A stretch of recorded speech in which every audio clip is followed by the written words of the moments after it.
Okay, we got a DuPont Sorval RC-5B refrigerated super speed centrifuge. Oh, power switch is complaining is not smooth, so probably this thing's like 50 years old. I don't know what year it is. Here's the tag. Sorval RC-5B. So need a new power switch. So this is probably DuPont company. Okay. So this thing is way old tech. In the 50s. Let's see what we get going. See if I can replace that power switch. Maybe a Granger's item. Let's see. Okay, so there was just one screw here, one screw here, one screw here. Let's see if we can pull this little dog. This comes off just like that.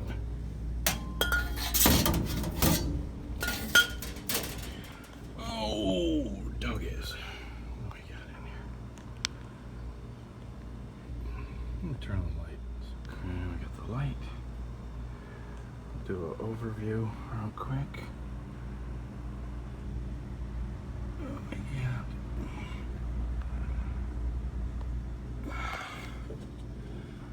Where's that Teflon wire?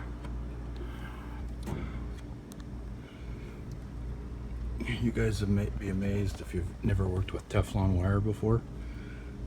Teflon wire, like that's like this big, you can like run 30 amps through. It's insane. But I don't think this doesn't feel like Teflon. It's real slick. This looks like regular wire. Anyways, this looks like the power switch right here.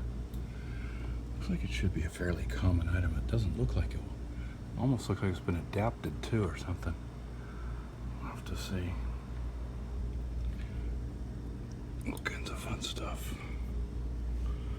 Nice push button circuit breakers.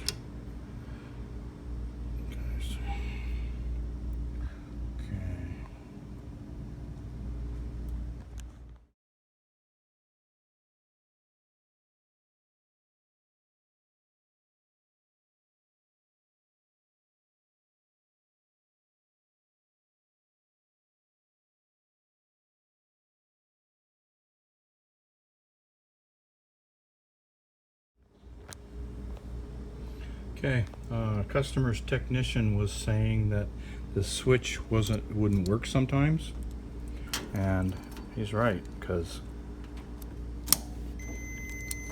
of course when I go and show you guys it works, but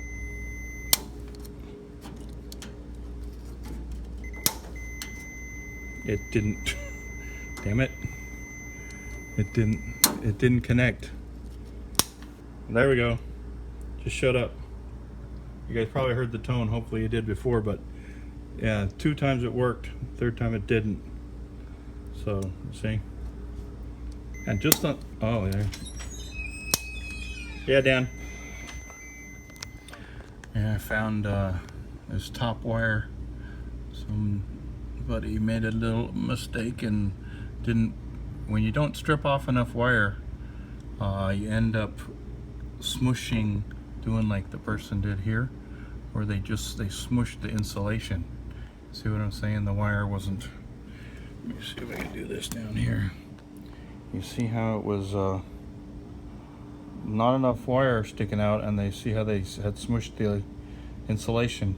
You don't want to do that. That's a bad thing, because you can get not a good connection. You know, you get a odd. It won't be a level, smash, and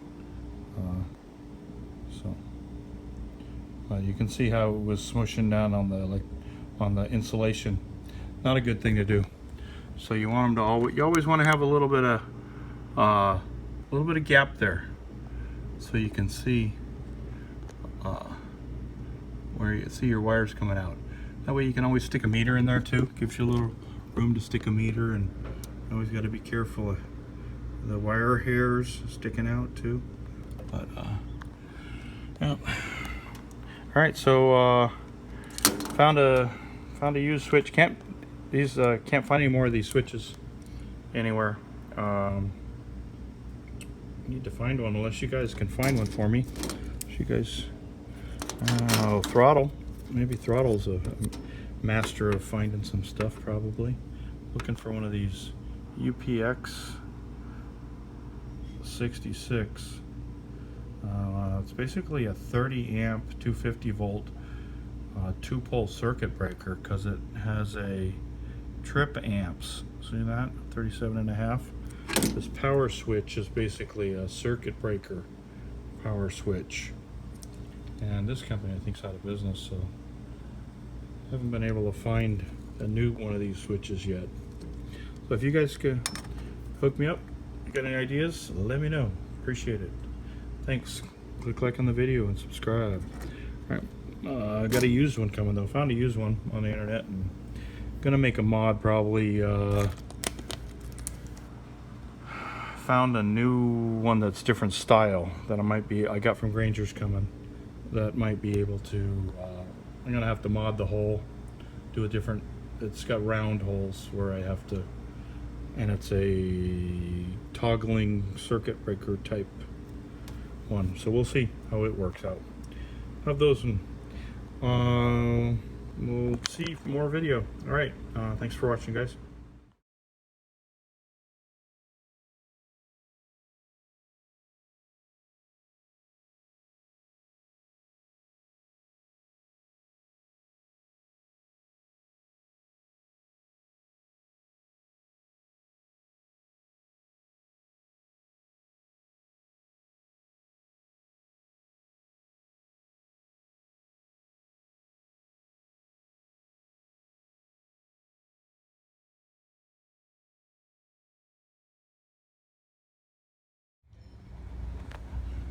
Centrifuge time.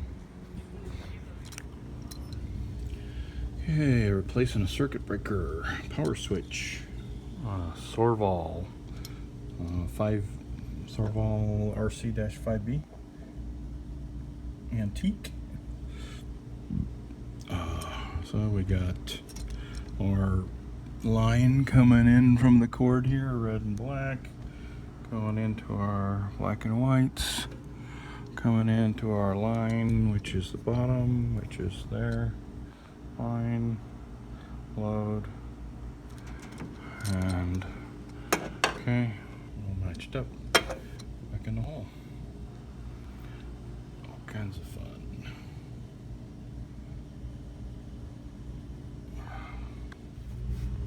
Okay, let's see what we got here. So we got a Tecumseh, big boy. I think we can't see the tag, that's for sure. So, see what we got here. Tecumseh serial number 8W003301, bill of materials. So it's an AH2511JS. R502. Okay, sorry, Dan. Where's your phone? Right here. I'm good. So this is a 230 volt compressor, R502 compressor. So it's an old boy. We can use 404 instead. That's fine if we have to. Okay. So it's not. I was wondering if it was going to be R12. So we got a vapor temperature range of -40 Fahrenheit to +10. Okay, so that's low temp. So we got freezer. So okay, so 2:47 p.m. Okay, we got the power switches in, circuit breaker / power switch. So that's in, but we have no compressor. We have condenser fan motor. There comes some kind of contactor pulls in, but like something like some kind of weird clicky stuff going on. So I'm thinking we're gonna have to look and start component box. Hopefully just a capacitor. That would be a gift from the gods. Or we got something else clickety clacking. Something clickety clacking in here. So check this thing out, guys.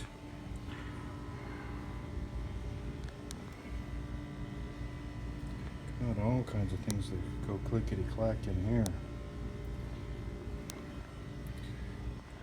Maybe a relay. I'll have to see. Alright. So what we got going on here. Okay.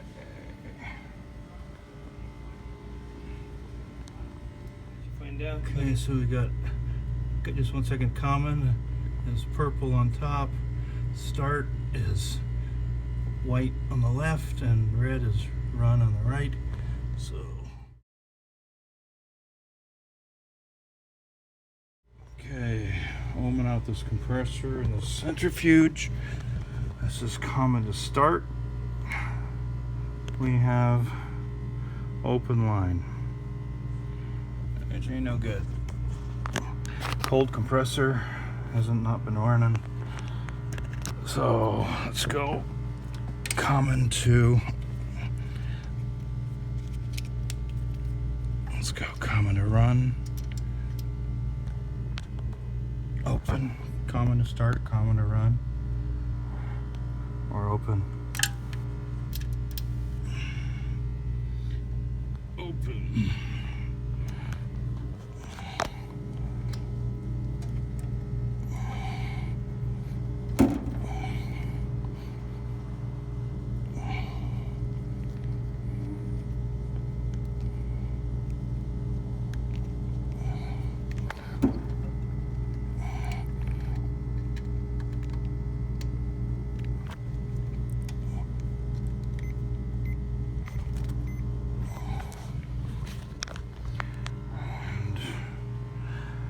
Common to start, common to run, where we're open, and then start to run.